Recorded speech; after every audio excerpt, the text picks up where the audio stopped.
What an opening night of WrestleMania this was. Let's talk about it.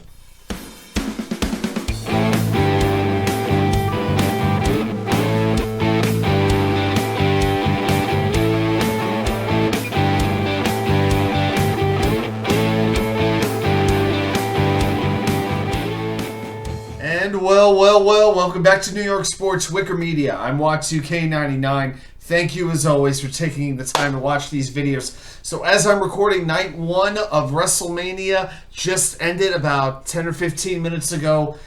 That was one fantastic night of wrestling.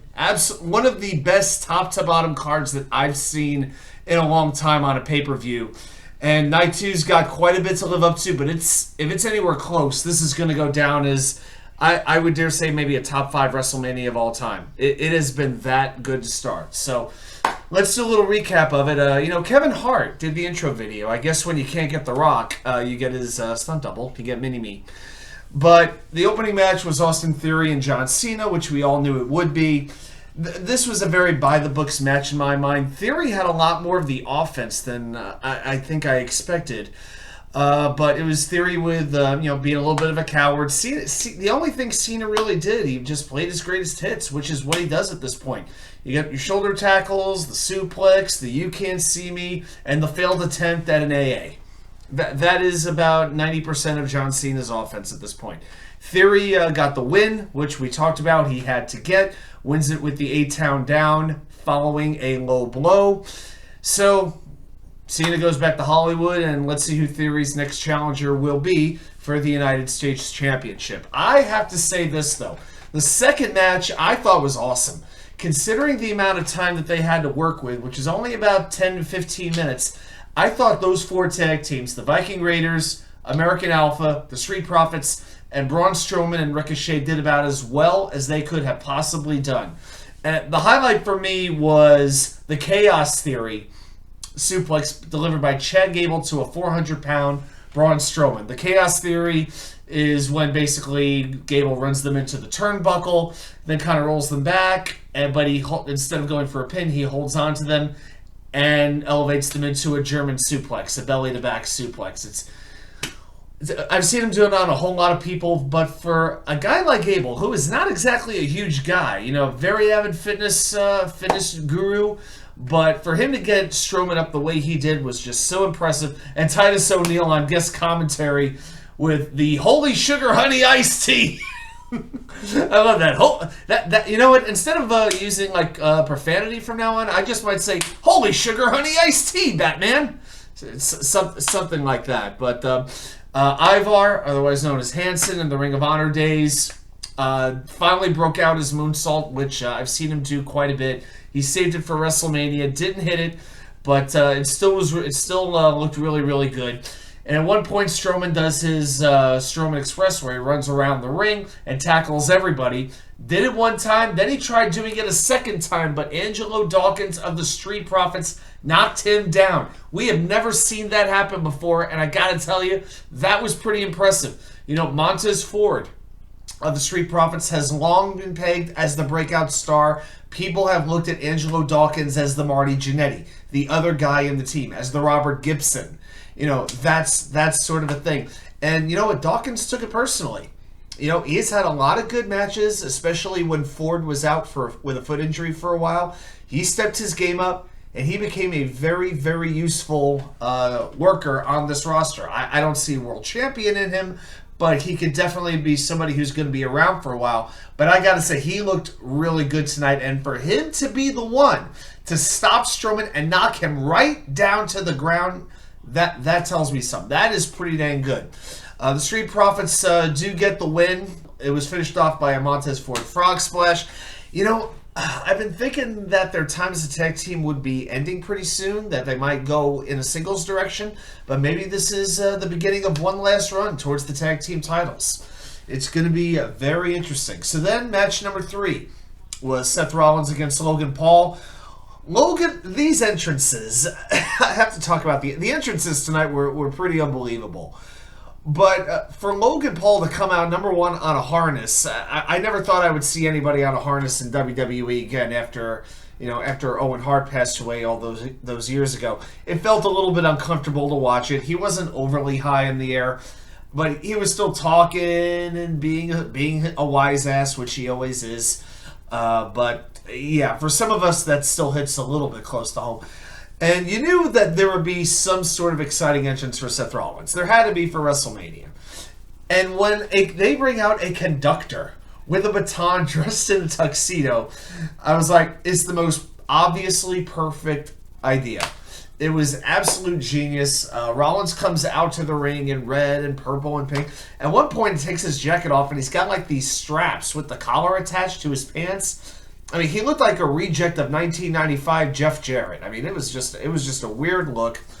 But I thought that Logan Paul had a good chance to win this match. Well, he had the early edge on the match. He was getting a lot of the offense. But then Seth started to get it back. 3 consecutive suicide dives to the outside. The only person I've seen do that is Jay Lethal. So hopefully Seth got a little permission from Jay to do that. One move that I liked that Seth did was when he did his curb stomp to the right hand of Logan Paul. Michael Cole was really putting over on commentary how devastating the right hand of Logan Paul is because it's got a titanium screw in there, and that's one reason why his knockout punches have been so devastating. And then, so this was weird. So we've heard about Logan Paul, if you've been watching Raw, talk about his Prime energy drink. It seems like everybody has an energy drink nowadays.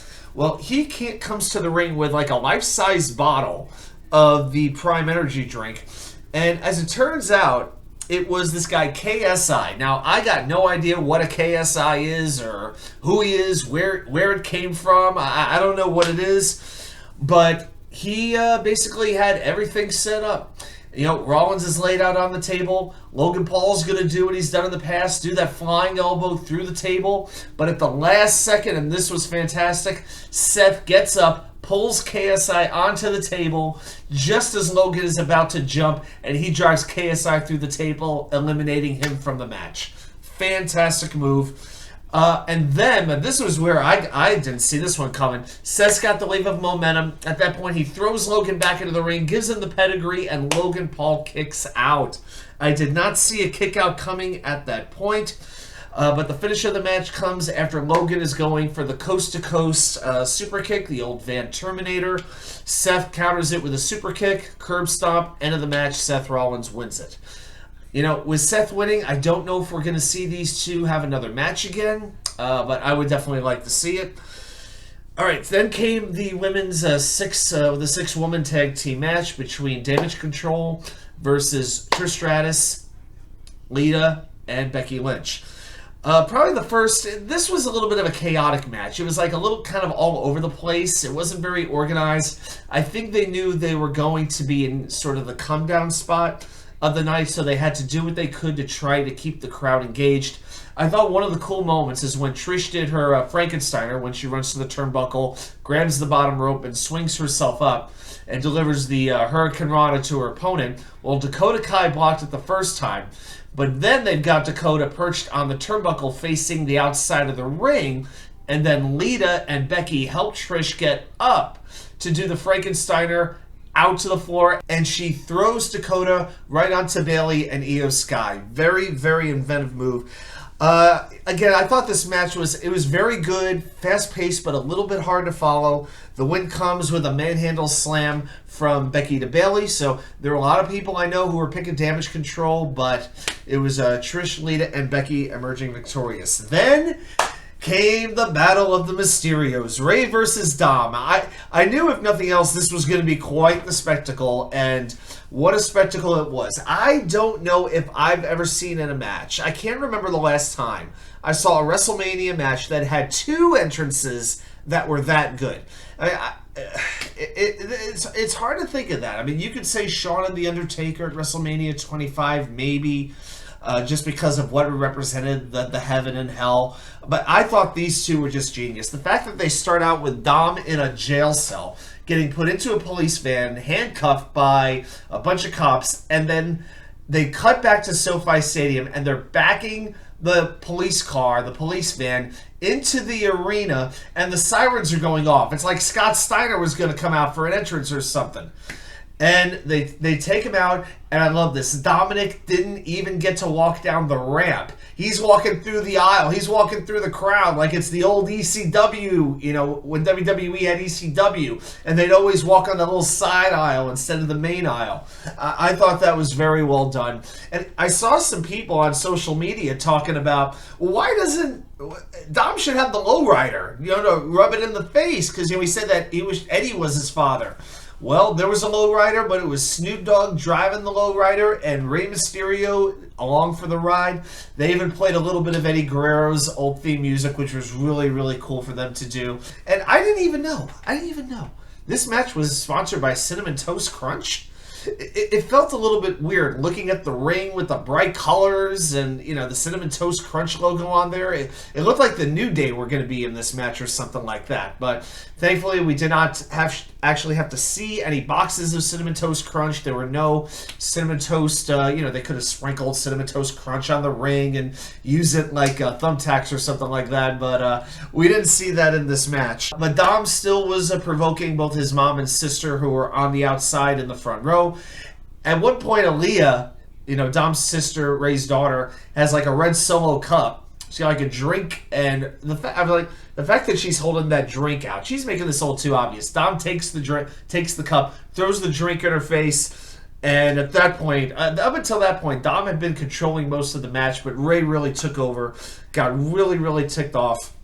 And soon the Judgment Day, Finn Balor and Damian Priest come down. They try to interfere, but then Legado del Fantasma, they come down to counter the Judgment Day, leaving it at one-on-one. And, you know, again, I thought Dom was going to take this match, but then when Bad Bunny was at ringside, and he basically took the chain away because Damian Priest had a slicker on, which had a steel chain inside, and he left that slicker at ringside when Judgment Day and Legado del Fantasma were brawling. Well, Bad Bunny sees the chain, takes it away from Dom. That's all Ray needed to get the opening he needed to get the win. And what this is going to do is set up a match at the soon-to-be Premium Live event in Puerto Rico. So you're probably going to have Rey Mysterio and Bad Bunny against Dominik Mysterio and Damian Priest. You have a very strong Latino market in there. Bad Bunny is Puerto Rican. I think Damian Priest is a Puerto Rican. He's from New York City, but I think blood-wise, he's Puerto Rican as well. So I think that match is going to get a lot of buzz. I think the live crowd's going to go crazy for that match. But a very, very fun match. It was exactly what it needed to be, and I could see why they had Ray win it to set up that match for the future. And then Ray, Angie, and Aaliyah celebrate in the ring together. All good. Okay, then came the Women's Championship match, Rhea Ripley against Charlotte Flair. I never really doubted Rhea was going to win, and it was a good, solid match. I didn't love it.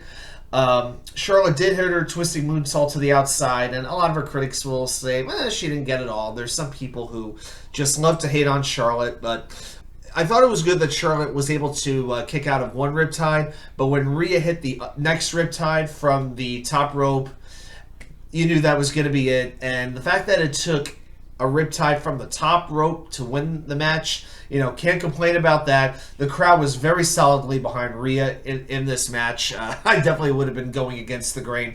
But yeah, congrats to her. Charlotte was even smiling on the outside of the ring, like she was endorsing it. She knew that Rhea has been doing well enough where she deserved it. And now let's see what kind of a champion Rhea makes, and let's see who her first feud's going to be against. Should be interesting, but in my mind, she's a heel. But the crowd wants to cheer her because she's good at what she does. I just find the character to be a total heel. So I'm curious about where this championship run will go. So then there was one more match to go. So we thought. We thought there was one more match. It didn't quite work out that way. So The Miz and Snoop Dogg are back in the ring, the host of WrestleMania, and Miz talks about this open challenge he put out. He said, I made an announcement that I was going to have an open challenge, and no one has responded. And all of a sudden, Pat McAfee's music hits. He comes down to the ring, says, "No, we all know you never did that." And they wind up having a match right on the top. It was Pat McAfee and his bedazzled sequin tank top against The Miz in his rhinestone suit. Pat McAfee had to induce the tiny balls line when Miz initially refused to wrestle, because what else would he do? But here's the other thing. In this match, they pointed out George Kittle, who's the tight end for the San Francisco 49ers, who was there in the front row. At one point, Miz shoves Kittle. Kittle jumps over the railing, clotheslines him, and that gave McAfee enough momentum to do a dive out on to the Miz, throws him back in the ring, gives him the punt kick, gets the win. I really don't know why they felt the need to even have this match. To me, they could have just gone right to the main event. But why George Kittle in Los Angeles? The guy plays for San Francisco. You know, I don't know. Maybe Cooper Kupp or Aaron Donald weren't available. I mean, I don't know. But to me, George Kittle in LA didn't make a whole lot of sense. So, but hey, it was there. It wasn't necessary, but it was fine. All right, then came the main event. So I see this little rapper who's got his pants all the way down to his knees. Little Uzis says, or whatever he is. I don't know. Not my style of music, not my style of art. But when I saw his middle name was Uzi, I said, oh, okay. He must be performing the Usos to the ring. And that's exactly what happened. Down come the Usos to the ring. Tag team champions for 2 years now. And then out come the challengers. Kevin Owens comes out first. Sami Zayn comes out to a thunderous ovation. The only way I think this could have been better is if they could have found a way to play Bouncing Souls. You know, with the Olay built into the song, just like they used to have in Ring of Honor and PWG. That would have made me pretty happy to hear Bouncing Souls. But it was pretty fantastic. The first real near fall of the match was after Sami hit an apron spinebuster on one of the Usos. Now, I've seen Sami do the turnbuckle brainbuster to a whole lot of guys, especially in Ring of Honor. This time it was on the apron. Kevin Owens does the swanton for a 2 count, and at that point, Michael Cole mentioned El Generico, and oh, did I mark out. The fact that I heard Sami's old moniker, we think, of El Generico being mentioned, it brought a big smile to my face. You know, to just think about the old days. So, at one point, the Usos take over. It was just super kick after super kick on Sami Zayn. I mean, I should go back, watch this match, and do a super kick count. There had to be several dozen super kicks. I would say at least 30 to 40 super kicks. So the Usos gain control back of the match. They deliver a double Uranagi, kind of like a rock bottom or a bookend sort of deal, to Kevin Owens through the announce table. Then they go to work on Sami Zayn and they focus on him. Super kick after super kick after super kick. It gets to the point where Sami can't even stand anymore. And they give him the 1D, and Sami manages to kick out. Nobody's ever kicked out of the 1D before, but Sami manages to do it. And then Jay takes him over to the turnbuckle, and he starts yelling at him, just like, as if he's heartbroken. Says, I thought you were my brother. How could you do this to me? Like Jay didn't want this to happen. Like, deep down, it's like he still has love for Sami, but he can never have the same love for Sami that he has for his own family. And he starts slapping him in the face. I thought you were my brother, slapping him several times. And then something I never thought I'd see. He gives Sami a haluva kick. He gives Sami's own finisher to him. And everything is just frozen for a second, and Sami just has that quick Popeye eating spinach moment, grabs Jay and gives him an exploding suplex into the turnbuckle, and that starts sort of the beginning of the change of the momentum. He makes the tag to Kevin Owens. Pop a powerbomb to one Uso, powerbomb to another one. Then the haluva kick to Jimmy by Sami Zayn, and then Kevin delivers a stunner to Jey Uso for the 1, 2, and the kick out. It wasn't quite enough. Both teams were spent at this point. They all four of them, they come up together very slowly, and they've got the face off. As if this is our one last burst, and the crowd is just going nuts at this point. They are ready for it. So the Usos start to get the edge. They deliver 4 super kicks to Kevin. A single, and then a double. Sami, who's on the outside of the ring at this point, they give him a double super kick, which takes him out for a couple of minutes. And then came a stereo splash by the Usos. They hit Kevin with the stereo splash at the same time, and he kicks out. Still not enough to keep down Kevin and Sami.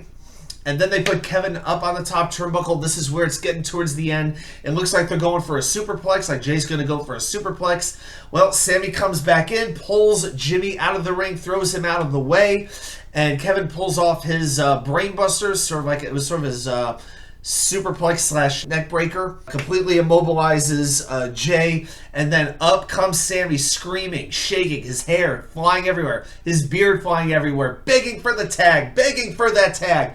Kevin finds his way over there, and Sami enters the ring, and he goes from that excited energy self that he is to an absolute stone-faced assassin look. Like, I've got you right in my crosshairs. You are done. Jay finds himself back in the opposite turnbuckle, the absolute worst place for him to be. Sami charges at full speed, haluva kick, boot right to the face. Jay falls to his knees. Sami holds him up, doesn't let him fall, says a few things to him, puts him back up in the turnbuckle, runs right back, delivers another one. Second haluva kick. At this point, Jimmy is able to get back up. He gets in the ring. Kevin Owens cuts him off with the stunner, taking him out of the match. And Sami just delivers one more haluva kick. Jay goes down, and the cover 1, 2, 3. We have new WWE Tag Team Champions for the first time in their careers. It is Kevin Owens and Sami Zayn. Owens does not show emotion. Owens shows basically one emotion, and that's like rage. This angry rage. But he looked like he was absolutely on the verge of crying when that match ended. You know, 80,000 strong, went absolutely crazy for this match. Fantastic win. I'm so glad Kevin and Sami got their moment. And now it's on to night 2. I'll be recording another video about night 2, so we'll be doing that kind of late again. Thanks everybody for watching. So if you're new here, by the way, please like and subscribe. We talk Mets, we talk Jets, we talk Rangers. Whatever's on our mind, we're going to talk about it. Well, I'll see you right back here with more content from you know where. The Wicker Chair.